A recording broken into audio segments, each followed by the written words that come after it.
ವ್ಯರ್ಥ ಗಂಜಿಯನ್ನು ಯೂಸ್ ಮಾಡ್ಕೊಳ್ಳಿ, ಇದನ್ನು ಬಿಸಾಕಬೇಡಿ. ವಿಡಿಯೋ ಪೂರ್ತಿ ನೋಡಿ, ನಿಮಗೆ ಈ ವಿಡಿಯೋ ತುಂಬ ಯೂಸ್ ಆಗುತ್ತೆ. ಮತ್ತೆ ಬಂದು ಕಮೆಂಟ್ ಮಾಡ್ತೀರಾ. Hello friends, welcome back to my channel. ಇವತ್ತಿನ ವಿಡಿಯೋದಲ್ಲಿ ನಮ್ಮ ಗೃಹಿಣಿಯರಿಗೆ ತುಂಬ ಯೂಸ್ ಆಗುವಂತಹ ಕೆಲವೊಂದು ಟಿಪ್ಸ್ಗಳನ್ನು ತಂದಿದ್ದೀನಿ. ಬನ್ನಿ ಇವತ್ತಿನ ಮೊದಲನೇ ಟಿಪ್ಸನ್ನು ನೋಡ್ಕೊಂಬರೋಣ. ಈ ಟಿಪ್ಸಲ್ಲಿ ಪಾತ್ರೆ ಬ್ರಷನ್ನು ಹೇಗೆ ಯೂಸ್ ಮಾಡೋದು ಅಂತ ನೋಡ್ಕೊಂಬರೋಣ. ಪಾತ್ರೆ ತೊಳೆಯೋ ಸ್ಟೀಲ್ ನಾರನ್ನು ತೊಗೊಂಡಿದ್ದೀನಿ. ಈ ಸ್ಟೀಲ್ ನಾರಲ್ಲಿ ನಾವು ತುಂಬ ರೀತಿಯಿಂದ ಇದನ್ನು ಯೂಸ್ ಮಾಡ್ಕೋಬೋದು. ಇದನ್ನು ಕ್ಲೀನಿಂಗ್ ಆಗಿ ನಾವು ಯೂಸ್ ಮಾಡ್ಬೋದು.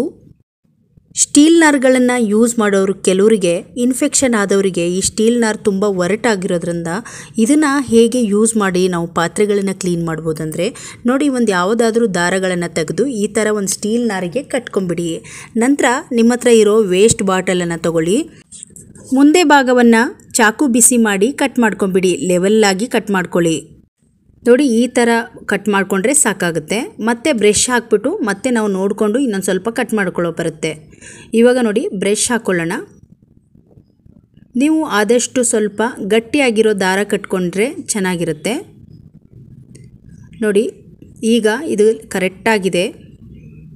ಈ ಥರ ಮಾಡಿಟ್ಕೊಂಡ್ರೆ ಪಾತ್ರೆ ತೊಳೆಯೋಕ್ಕೆ ತುಂಬ ಈಸಿಯಾಗಿ ನಾವು ಆರಾಮಾಗಿ ಕ್ಯಾಪಿನ ಸಹಾಯದಿಂದ ನಾವು ಕ್ಲೀನ್ ಮಾಡ್ಕೋಬೋದು. ಚಿಕ್ಕ ಪಾತ್ರೆ ತೊಳೆಯೋ ಸ್ಟೀಲ್ ನಾರ್ಕ್ಕಿಂತ ದೊಡ್ಡದು ತೊಗೊಂಡ್ರೆ ಚೆನ್ನಾಗಿರುತ್ತೆ. ಇವಾಗ ಇದು ಚಿಕ್ಕದಿರೋದ್ರಿಂದ ಇನ್ನೊಂದು ಸ್ವಲ್ಪ ಕಟ್ ಮಾಡ್ಕೊಳ್ಬೇಕಾಗುತ್ತೆ. ನೀವು ಒಂದು ಸಲ ಮಾಡಿಟ್ಕೊಂಡ್ರೆ ನೀವು ತುಂಬ ದಿನಗಳ ಕಾಲ ಇದನ್ನು ಯೂಸ್ ಮಾಡ್ಬೋದು. ಜಾಸ್ತಿ ಕರೆ ಕಟ್ಟಿರೋ ಪಾತ್ರೆಗಳನ್ನು ಕ್ಲೀನ್ ಮಾಡೋಕ್ಕಂತೂ ಇದು ತುಂಬ ಯೂಸ್ ಆಗುತ್ತೆ. ಮತ್ತೆ ನೋಡಿ, ಸ್ವಲ್ಪ ಕಟ್ ಮಾಡ್ಕೊಳ್ತಾ ಇದ್ದೀನಿ. ಯಾವಾಗಾದರೂ ಫ್ರೀ ಇದ್ದಾಗ ಈ ಥರ ಕೆಲಸಗಳನ್ನು ನಾವು ಮಾಡಿಕೊಂಡ್ರೆ ತುಂಬ ದಿನಗಳ ಕಾಲ ಇದನ್ನು ಯೂಸ್ ಮಾಡ್ಬೋದು. ನೋಡಿ, ಇವಾಗ ಕ್ಯಾಪ್ ಹಾಕ್ಬೋದು. ಟೈಟ್ ಆಯಿತು. ಇವಾಗ ಆರಾಮಾಗಿ ನಾವು ಪಾತ್ರೆಗಳನ್ನು, ಸ್ಟೀಲ್ ತಟ್ಟೆಗಳನ್ನು ನೀಟಾಗಿ ನೋಡಿ ಈ ಥರ ಸ್ವಲ್ಪ ಸೋಪನ್ನು ಹಾಕಿ ನಾವು ತೊಳ್ಕೊಂಡ್ರೆ ನೀಟಾಗುತ್ತೆ. ನಿಮಗೂ ಕೂಡ ಈ ಐಡಿಯಾ ತುಂಬ ಇಷ್ಟ ಆಗುತ್ತೆ. ಒಂದ್ಸಲ ಟ್ರೈ ಮಾಡಿ ನೋಡಿ. ಸ್ಟೀಲ್ ನಾರಿನ ಇನ್ನೊಂದು ಐಡಿಯಾ ಅಂದರೆ ಕತ್ರಿಗಳನ್ನು ಶಾರ್ಪ್ ಮಾಡ್ಕೊಳ್ಳಿ. ಈ ಸ್ಟೀಲ್ ನಾರಿನಿಂದ ಸ್ಟೀಲ್ ನಾರು ಹಿಡ್ಕೊಂಡು ಕತ್ರಿಯಲ್ಲಿ ನೀಟಾಗಿ ಕಟ್ ಮಾಡ್ಕೊಳ್ತಾ ಇದ್ದರೆ ಅವಾಗವಾಗ ಈ ಪೇಪರ್ ಕಟ್ ಮಾಡೋಕ್ಕೆ ತುಂಬ ಶಾರ್ಪ್ ಆಗುತ್ತೆ. ಕತ್ರಿ ಏನಾದರೂ ಕಟ್ ಆಗಿಲ್ಲ ಅಂದರೆ ಈ ಐಡಿಯಾನ ನೀವು ಯೂಸ್ ಮಾಡ್ಬೋದು. ಬನ್ನಿ, ಈ ಸ್ಟೀಲ್ ನಾರಿನ ಇನ್ನೊಂದು ಐಡಿಯಾ ಅಂದರೆ ಕ್ಲೀನಿಂಗ್ ಮಾಡ್ಕೊಳ್ಳೋಕ್ಕೆ ಒಂದು ಸ್ಟಿಕ್ ಇಲ್ಲ ಅಂದಾಗ ಈ ಥರ ಮಾಡ್ಕೊಳ್ಳಿ. ಬ್ರಷ್ ತೊಗೊಳ್ಳಿ. ಯಾವುದಾದ್ರೂ ವೇಸ್ಟ್ ಬ್ರಷನ್ನು ತೊಗೊಂಡು ನೀವು ಇದಕ್ಕೆ ಒಂದು ರಬ್ಬರ್ ಬ್ಯಾಂಡ್ ಹಾಕ್ಕೊಳ್ಳಿ. ನೋಡಿ, ಈ ಥರ ನೀಟಾಗಿ ಹೇಗೆ ವಿಡಿಯೋದಲ್ಲಿ ಹಾಕ್ತಾ ಇದ್ದೀವಿ ಅದೇ ರೀತಿ ರಬ್ಬರ್ ಬ್ಯಾಂಡ್ಗಳನ್ನು ಹಾಕಿ ಬಾಟ್ಲುಗಳನ್ನು ಕ್ಲೀನ್ ಮಾಡೋಕ್ಕೆ ತುಂಬ ಹೆಲ್ಪ್ ಆಗುತ್ತೆ. ನಿಮ್ಮ ಹತ್ರ ಪ್ಲಾಸ್ಟಿಕ್ ಬಾಟ್ಲಾಗಿರ್ಬೋದು, ಸ್ಟೀಲ್ ಬಾಟ್ಲಾಗಿರ್ಬೋದು, ನೋಡಿ ಇಷ್ಟಿರೋ ಬಾಟ್ಲುಗಳನ್ನ ನೀಟಾಗಿ ನಾವು ಕ್ಲೀನ್ ಮಾಡ್ಕೋಬೋದು. ಎಷ್ಟು ಕ್ಲೀನ್ ಆಗುತ್ತೆ ಅಂದರೆ ಒಂದು ಸಲ ಟ್ರೈ ಮಾಡಿ ನೋಡಿ. ಸ್ಟೀಲ್ ನಾರಲ್ಲಿ ವಾಟ್ರ್ ಬಾಟ್ಲನ್ನ ಹೀಗೆ ಬ್ರಷಲ್ಲಿ ಅಡ್ಜಸ್ಟ್ ಮಾಡಿಟ್ಕೊಂಡ್ರೆ ಅವಾಗವಾಗ ನೀವು ಈ ಬಾಟ್ಲುಗಳ ಕ್ಲೀನ್ ಮಾಡೋಕ್ಕೆ ತುಂಬ ಯೂಸ್ ಆಗುತ್ತೆ. ಟ್ರೈ ಮಾಡಿ ನೋಡಿ.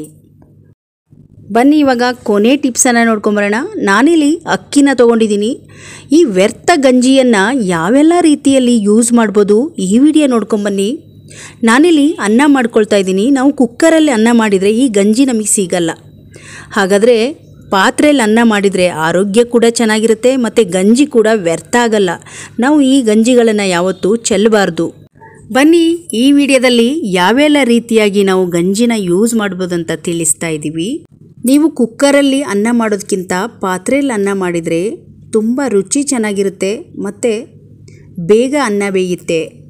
ನಾನಿಲ್ಲಿ ಒಂದು 10-15 ನಿಮಿಷದೊಳಗೆ ಅನ್ನನ ನಾವು ಮಾಡ್ಬೋದು. ಈಗ ನೋಡಿ, ನಾನು ಅನ್ನನ ಬಗ್ಗಿಸ್ಕೊಳ್ತಾ ಇದ್ದೀನಿ. ಗಂಜಿ ಸಪ್ರೇಟಾಗಿ ತೊಗೊಳ್ಳೋಣ. ಗಂಜಿನ ನಾವು ಬಗ್ಗಿಸ್ಕೊಂಡಾಗ ಸಿಗೋ ಗಂಜಿ ಇದೆಯಲ್ಲ, ಅಮೃತಕ್ಕೆ ಸಮಾನ. ಪ್ರತಿಯೊಂದು ಆರೋಗ್ಯದಿಂದ ಹಿಡಿದು ಕ್ಲೀನಿಂಗಿಂದ ಹಿಡಿದು ಪ್ರತಿಯೊಂದಕ್ಕೂ ಈ ಗಂಜಿ ಯೂಸ್ ಆಗುತ್ತೆ. ನೋಡಿ, ಇವಾಗ ಎಷ್ಟು ಮಂದವಾಗಿ ಬಂದಿದೆ. ನಾನು ಮಾಡಿರುವ ನಾಟಿ ಅಕ್ಕಿಯ ಗಂಜಿ ಇದು. ನೀವು ಬೇಕಿದ್ರೆ ಸೋನಾ ಮಸೂರಿ ಅಕ್ಕಿ ಗಂಜಿನ ತೊಗೋಬೋದು. ನಾಟಿ ಅಕ್ಕಿ ಗಂಜಿ ಆದರೆ ತುಂಬ ಚೆನ್ನಾಗಿರುತ್ತೆ. ಅದನ್ನು ಕುಡಿಲೂಬಹುದು. ಅದೇ ಗಂಜಿಯನ್ನು 1 ಗ್ಲಾಸ್ ತೊಗೊಳ್ಳೋಣ. ಇವಾಗ ನೋಡಿ, 1 ಗ್ಲಾಸಿಗೆ ಬಿಸಿ ಗಂಜಿನ ಹಾಕ್ಕೊಂಡಿದ್ದೀನಿ. ಬಾಣಂತಿ ಸಮಯದಲ್ಲಿ ಈ ಗಂಜಿನ ಕೊಡೋದ್ರಿಂದ ಎದೆಹಾಲು ಚೆನ್ನಾಗಿ ಬರುತ್ತೆ. ಹಾಗೆ ಖಾಲಿ ಗಂಜಿ ಕುಡಿಯೋದು ಬದಲು ಈ ರೀತಿ ನಾವು ಗ್ಲಾಸಲ್ಲಿ ಹಾಕಿ ಬಿಸಿ ಗಂಜಿನ ಹಾಕಿ ನೋಡಿ ಇವಾಗ ಒಂದು ಗ್ಲಾಸ್ ಫುಲ್ ಗಂಜಿ ಹಾಕ್ತಾಯಿದ್ದೀನಿ.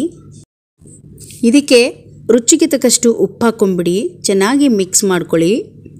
ನಂತರ 1/4 ಚಮಚದಷ್ಟು ಜೀರಿಗೆ ಪುಡಿ, 1/4 ಚಮಚದಷ್ಟು ಪೆಪ್ಪರ್ ಪುಡಿನ ಹಾಕ್ಕೊಳ್ಳಿ.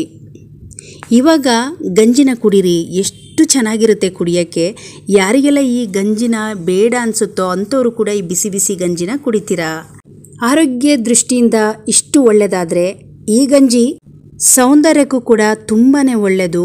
ನಮ್ಮ ಮುಖದ ಸೌಂದರ್ಯ ಆಗಿರ್ಬೋದು, ಕೆಲವೊಂದು ಕೈ ಅಲರ್ಜಿ ಆಗಿರ್ಬೋದು, ತುಂಬ ಚೆನ್ನಾಗಿ ಹೊಳಪು ಕೊಡುತ್ತೆ. ಕೈಗಳಿಗೆ ಮುಖಗಳಿಗೆ ಹೊಳಪನ್ನು ಕೊಡಬೇಕಂದ್ರೆ ಕೊರಿಯನ್ ಲೇಡಿಗಳು ಹಚ್ಚುವಂತಹ ಅಕ್ಕಿ ತೊಳೆದಿರೋ ನೀರನ್ನು ತಲೆ ಸ್ನಾನ ಮಾಡ್ತಾರೆ. ಹಾಗೆ ಗಂಜಿಯನ್ನು ಮುಖದ ಸೌಂದರ್ಯಕ್ಕೆ ಯೂಸ್ ಮಾಡ್ತಾರೆ ಕೊರಿಯನ್ ಲೇಡಿಗಳು. ಅದೇ ರೀತಿಯಾಗಿ ಇದನ್ನು ಗಂಜಿಯನ್ನು ಮುಖಕ್ಕೆ ಕೈಗಳಿಗೆ ನಾವು ಮಸಾಜ್ ಮಾಡ್ಕೊಬಂದಾಗ ತುಂಬ ಹೊಳಪಾಗುತ್ತೆ. ಟ್ರೈ ಮಾಡಿ ನೋಡಿ. ಅದೇ ಗಂಜಿನ ಮತ್ತೊಂದು ಸ್ವಲ್ಪ ತೊಗೊಂಡಿದ್ದೀನಿ.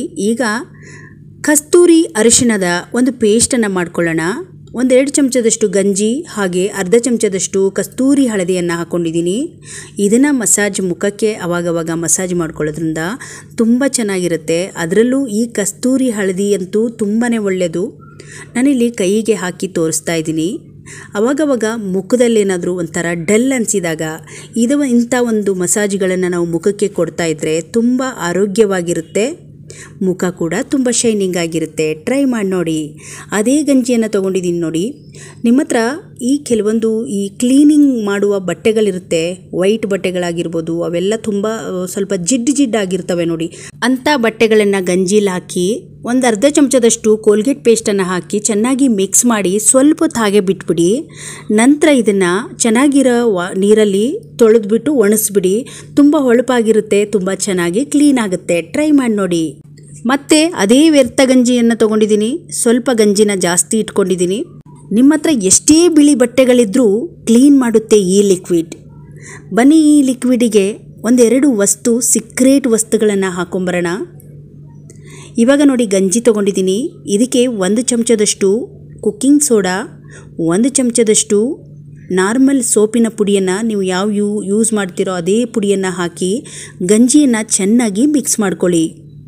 ಎಷ್ಟೇ ಕರೆಗಟ್ಟಿರುವ ವೈಟ್ ಬಟ್ಟೆಗಳಾಗಿರ್ಬೋದು, ಸ್ವಲ್ಪ 10 ನಿಮಿಷಗಳ ಕಾಲ ನೆನೆಸಿಟ್ಬಿಟ್ಟು ನೀವು ಕೈಯೆಲ್ಲರೂ ತೊಳಿರಿ, ಇಲ್ಲಾಂದರೆ ವಾಷಿಂಗ್ ಮಿಷನಲ್ಲಾರ ಹಾಕಿ.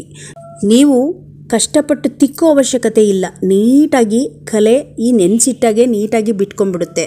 ಇವಾಗ ನೋಡಿ ವೈಟ್ ಬಟ್ಟೆ ತೋರಿಸ್ತಾ ಇದ್ದೀನಿ. ಇದೆಲ್ಲ ಹಸಿ ಮಣ್ಣು. ಮಕ್ಕಳು ಆಟ ಆಡುವಾಗ ಈ ಮಳೆ ಬಂದಾಗ ಹತ್ತಿರುವ ಹಸಿ ಮಣ್ಣಿದು. ಇಂಥ ಮಣ್ಣುಗಳಾಗಿರ್ಬೋದು. ಇದೆಲ್ಲ ವೈಟ್ ಬಟ್ಟೆಗೆ ಹತ್ತಿದಾಗ ಬೇಗ ಬಿಟ್ಕೊಳ್ಳಲ್ಲ ನೋಡಿ. ಮತ್ತು ನನ್ನ ಮಗನ ಕರಾಟೆ ಡ್ರೆಸ್ ಇದು. ಈ ಕರಾಟೆ ಡ್ರೆಸ್ ಅಂತೂ ತುಂಬ ಗಲೀಜಾಗಿರುತ್ತೆ. ಪ್ಯಾಂಟ್ಗಳಂತೂ ನಾವು ವಾರದಲ್ಲಿ ಇದನ್ನು ತೊಳಿಬೇಕಂದ್ರೆ ಹರಸಾಹಸ ಆಗುತ್ತೆ. ಇಂಥ ಬಟ್ಟೆಗಳನ್ನು 10 ನಿಮಿಷಗಳ ಕಾಲ ನೆನೆಸ್ಬಿಟ್ಟು ನಂತರ ನೀವು ವಾಷಿಂಗ್ ಮಿಷನಿಗೆ ಹಾಕ್ಬೋದು. ತುಂಬ ಕ್ಲೀನ್ ಆಗುತ್ತೆ ನೋಡಿ. ಬಕೆಟಲ್ಲಿ ನಾನು ನೀರು ತೊಗೊಂಡಿದ್ದೀನಿ. ಮಿಕ್ಸ್ ಮಾಡಿರುವ ಈ ಲಿಕ್ವಿಡನ್ನು ತೊಗೊಂಡು ಬಕೆಟಲ್ಲಿ ಹಾಕಿ ಚೆನ್ನಾಗಿ ಮಿಕ್ಸ್ ಮಾಡ್ಕೊಳ್ಳಿ. ಈಗ ನೋಡಿ ಗಲೀಜಾಗಿರುವ ವೈಟ್ ಬಟ್ಟೆ ಮಾತ್ರ ಹಾಕ್ಕೊಳ್ತಾ ಇದ್ದೀನಿ. ನೋಡಿ ಈ ಥರ ಕೈಯಲ್ಲಿ ಎಲ್ಲಿ ಕೊಳೆ ಆಗಿರುತ್ತೋ ಈ ಥರ ಚೆನ್ನಾಗಿ ಸ್ವಲ್ಪ ಉಜ್ಜಿಬಿಟ್ಟು ನೆನೆಸ್ಬಿಡಿ. 10 ನಿಮಿಷಗಳ ಕಾಲ ನೆನೆಸ್ಬಿಡಿ. ನಂತರ ನೀವು ಮತ್ತೆ ಇದನ್ನು ಬ್ರಷಲ್ಲಿ ಉಜ್ಜೋದು ಅವಶ್ಯಕತೆಯೇ ಇರಲ್ಲ. ತುಂಬ ಚೆನ್ನಾಗಿ ನೀಟಾಗುತ್ತೆ. ಒಂದ್ಸಲ ಈ ಲಿಕ್ವಿಡನ್ನು ಮಾಡಿಕೊಂಡು ವೈಟ್ ಬಟ್ಟೆಗಳನ್ನು ಕ್ಲೀನ್ ಮಾಡ್ಕೊಂಡು ನೋಡಿ. ನಮ್ಮ ಗೃಹಿಣಿಯರಿಗಂತೂ ತುಂಬ ಯೂಸ್ ಆಗುತ್ತೆ. ನೋಡಿದ್ರಲ್ಲ ಸ್ನೇಹಿತರೆ, ಇವತ್ತಿನ ಎಲ್ಲ ಟಿಪ್ಸ್ಗಳು ನಿಮಗೆ ಇಷ್ಟ ಆಯಿತು ಅಂದ್ಕೊಂಡಿದ್ದೀನಿ. ಇವತ್ತಿನ ವಿಡಿಯೋದಲ್ಲಿ ನಿಮಗೆ ಯಾವ ವಿಡಿಯೋ ಇಷ್ಟ ಆಯಿತು ಅಂತ ಕಮೆಂಟ್ ಬಾಕ್ಸಲ್ಲಿ ತಿಳಿಸಿ.